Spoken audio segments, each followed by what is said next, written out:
The urgent important matrix, more commonly known under the name of a former U.S. president, the Eisenhower Matrix, is a simple but highly effective time management tool, using only 4 quadrants to prioritize tasks and increase productivity.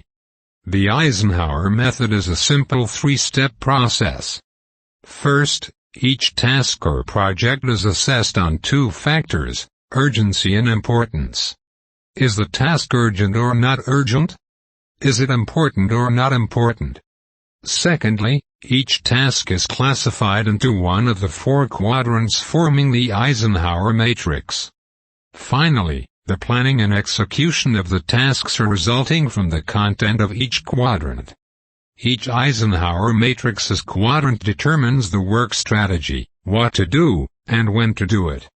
On the surface, that's it. Now let's go a bit into the details, and see where we should start once the Eisenhower matrix is completed.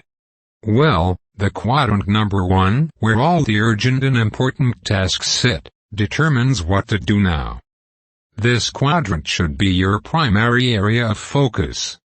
If competent resources are available to help, they should be allocated in priority into tasks in this quadrant.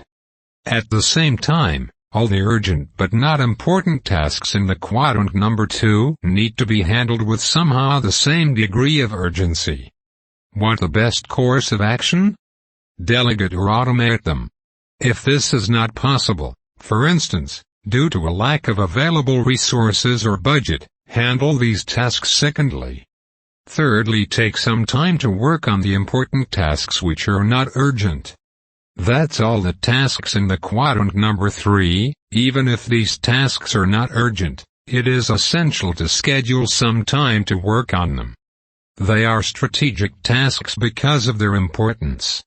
The goal is not to see them moving into the urgent and important category due to a lack of planning or execution. Finally, avoid spending resources on non-urgent and non-important tasks. That's all the tasks in the quadrant number 4. Honestly, don't do them if possible.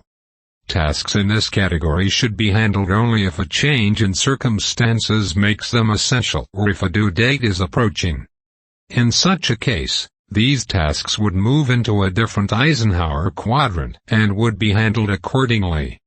If you want more details about the Eisenhower matrix, or if you are having specific questions such as the limitations of the Eisenhower method, how to mitigate them, what is an ideal Eisenhower matrix, or simply how to define important projects, visit our dedicated blog post on paretoanalysis.tools/blog. That's all for today. Thanks for your comments, and thanks for watching.